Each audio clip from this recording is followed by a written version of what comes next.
अस्सलाम वालेकुम जी, मैं हूं नायाब बदर। दुल्हन ने कहा कि मैं तुमसे शादी तब करूंगी जब मुझे यहाँ पे तुम चर्स, शराब और बकरे का गोश्त ला कर दोगे। अब ये सुन के इंसान जो है वो परेशान हो जाता है कि दूल्हे की डिमांड तो फिर भी समझ में आती है, क्या दुल्हन भी ऐसे कोई डिमांड कर सकती है? तो जनाब ये सच्चा वाकया है, कोई मजाक नहीं है। और ये कहाँ का वाकया है वो भी हम आपको बताते हैं। और दुल्हन ने क्यों ऐसे किया, क्या ये लव मैरिज हो रही थी, क्या ये अरेंज मैरिज थी कि एन शादी के टाइम पे दुल्हन कहती है कि मुझे आप गोश्त ला के दो, मुझे चर्स ला के दो, मुझे शराब ला के दो, फिर मैं आपके साथ जो है वो शादी करूंगी। अब जो दुल्हा बेचारा है वो किसी ना किसी तरीके से बाय हुक बाय क्रुक जो है वो शराब तो अरेंज कर देता है, लेकिन अब चर्च पे और गोश्त पे आके मामला जो है वो अटक जाता है। गोश्त पे आके खासकर मामला इसलिए अटकता है क्योंकि ये वाकया जो है पाकिस्तान का नहीं है।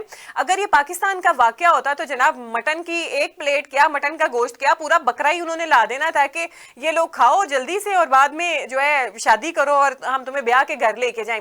लेकिन ये वाकया है हमारे हमसाया मुल्क भारत का, जहाँ पे ऐसी नित नई चीजें जो है वो रोज मंजरे आम पे आती हैं कि शादी किसी ना किसी वजह से डिले हो गई और अजीबो गरीब जो चीजें हैं वो सामने आती हैं कि इस वजह से शादी जो है टूटी है, बारात खाली गई है।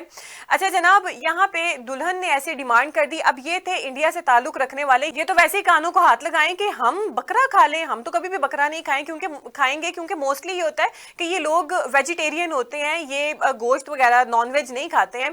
तो इस वजह से गोश्त से तो बिल्कुल आप परहेज करें और साइड पे कर दें, ये चीज तो उसकी मानी नहीं जा सकती थी। अब चर्च पे भी आके बात अटक गई। वो कहते हैं कि हम दुल्हन को चर्च कैसे ला के दें, यहाँ पे बस सारे बाराती खड़े हुए हैं, दुल्हन के घर वाले, और दुल्हन ने अजीब जिद लगाई हुई है कि मुझे चर्च ला के दो, मुझे शराब ला के दो, मैं ये जनाब पीऊंगी तो फिर ही मैं कुछ कर सकूंगी। तो शराब की उसकी बात मान ली जाती है, लेकिन चर्च उसको नहीं दी जाती, गोश्त उसको नहीं दिया जाता।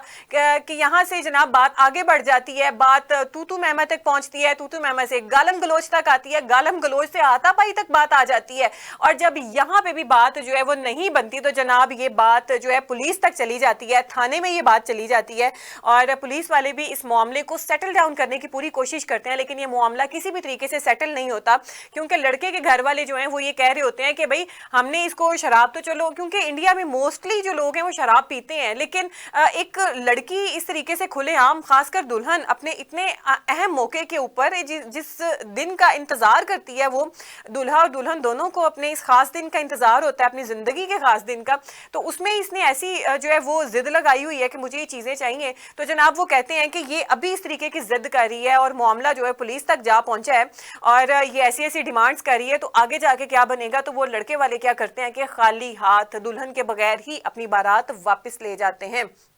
और मैं ये समझती हूँ कि उन्होंने ठीक ही किया कि आपने अपनी अगली जिंदगी जो है उसको सिक्योर किया, ना कि रोज की चिक चिक और इस तरीके की आप यूं कहें कि फजूल सी एक टेंशन में आपने अपनी जिंदगी को जाया करने की बजाय आपने वक्ती तौर पे एक सख्त फैसला लेके अपनी आगे की जिंदगी को आसान कर लिया। तो जनाब ये थी एक ऐसी कहानी कि इंडिया में अभी हाल ही में एक ऐसा वाक्य भी पेश आया जहाँ पे लड़की के घर वालों ने बारातियों को खाने में सब्जी दी थी, तो बारातियों ने इससे काफी मुंह बनाया, नाला हुए, नाराज हुए। उन्होंने ये सोच के जनाब कि हमें सब्जी खाने में दी गई, वो अपनी बारात वापस ले गए। तो इस तरीके के भी वाकयात जो है वो पेश आते रहते हैं। और अभी एक और वाकया भी पेश आया था कि जहां पे लड़का जो है शराब पी के आ गया था और लड़की की मां ने कहा था कि मैंने तुम्हें अपनी लड़की नहीं देनी, तुम तो शराब पी के आए हो। लेकिन यहाँ पे लड़की कह रही है मुझे आप शराब दो। तो इंडिया में ऐसी चीजें जो है वो अजीबो गरीब सामने आती रहती हैं कि कभी शराब पीने की वजह से बारात जो है वापिस हो जाती है और कभी शराब ना पीने की वजह से बारात वापिस हो जाती है। तो जनाब आप हमें कमेंट सेक्शन में जरूर बताइएगा कि क्या ये दूल्हे वालों ने अच्छा किया कि उस लड़की को वहां पे छोड़ा है कि ठीक है बीबी तुम अपने घर रहो, हम जाते हैं, हम रोज की ये चिक चिक नहीं पाल सकते हैं। तो हमें अपनी कीमती राय से जरूर आगाह कीजिएगा।